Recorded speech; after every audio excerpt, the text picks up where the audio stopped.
Como é que é, pessoal? Bem-vindos novamente ao Undergroundsvoice ao vivo. Os meus convidados de hoje, Diabolical.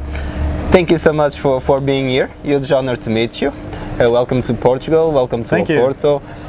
Any first impressions about our city?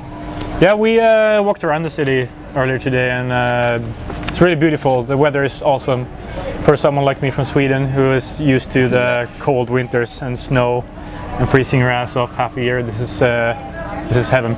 Yeah. You just released a new album, Eclipse, and I really love it. It's really a masterpiece. Thank you. And a lot of people are thinking the same. Do you have any idea of the masterpiece that you created?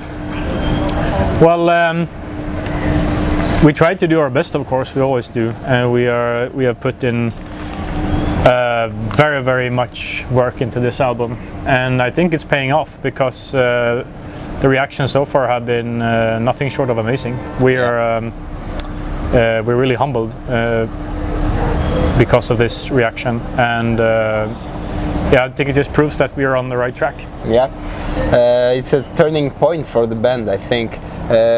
New elements, we have choirs, we have clean voices. It's a new era for Diabolical.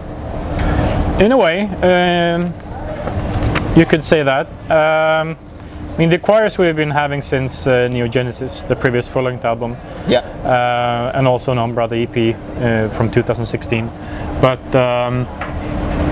I think we have evolved as musicians since, even since Umbra,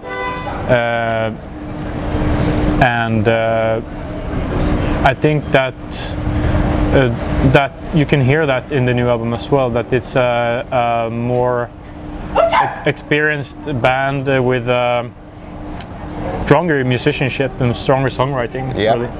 Well, Umbra was kind of a transition in your sound. It's a really important EP for you. It's kind of, we have a Diabolical before the EP and after the EP, right?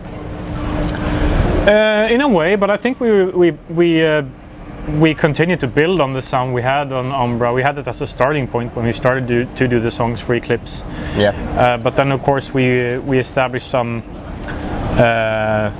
boundaries sound-wise for what we wanted Eclipse to be like, which was slightly different than Umbra, but it's based upon what we've done previously, of course. Yeah. Eclipse is turning Diabolical into a high status band, I think, in my opinion. How do you feel about that? Well,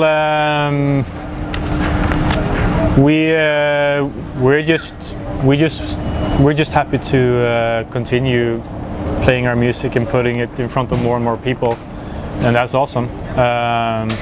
And we're prepared to do this for many, many years to come, and the more people that appreciate the music, the happier we are. Yeah. When I was preparing this interview, I read another interview, I think from 5 years ago, or something like that, and one of you said that one of your main goals was to change death metal, the death metal concept. Do you think you're doing it right now? I'm not the right person to judge our impact on music, but I think at least I have it in the back of my head that I don't want us to repeat ourselves, and I don't want to repeat what others have done before. Even if you can't step entirely out of the boundaries of what death metal or black metal or what metal is about, then you wouldn't be playing metal anymore. There must be some core element of metal if you are playing metal. But on the other hand, I think you won't achieve much if you're just regurgitating riffs that have been played by bands for 25, 30 years. Yeah. I think it's for me it's important to try to do something fresh and try to get a new angle on what we're doing and introduce something to people that makes them go, wow, this sounds different, this is fresh, and that's what I'm striving for. Yeah. Diabolical have a new drummer, Jonathan. Yes. How's being work with him?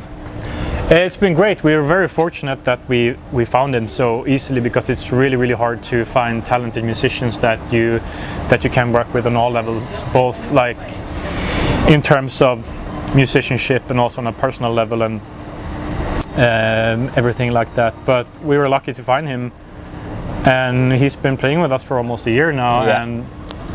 and he's a great guy. He's a great drummer, very talented. He basically just nails everything all the time, and it's really interesting for us to go on tour with him now, and having performed the songs live, and later in the future it's going to be interesting to see how we can color our sound as well. Is there a lot of changes since the departure of the last drummer? He's been in the band in I think 12 years, right?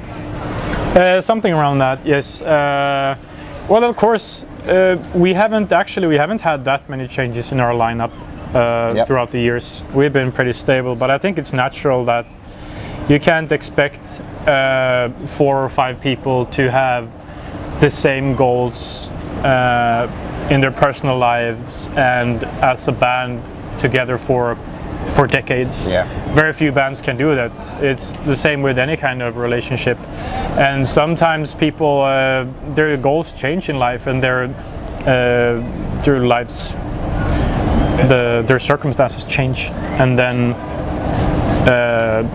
even if you don't necessarily want to, you have to change lineup of a band. Well, finally, it's natural. Yeah. Finally, thank you so much for being here. Huge honor to meet you. Last words for the Portuguese fans and Underground's Voice viewers. Yes, nice to be here in Portugal. It's awesome here. We're very much looking forward to play here in Porto tonight and in Lisbon tomorrow. Yeah. And see you guys on the shows. Thank you so much. Thank you. Malta, Diabolical na Underground's Voice, nós voltamos em breve, fiquem bem.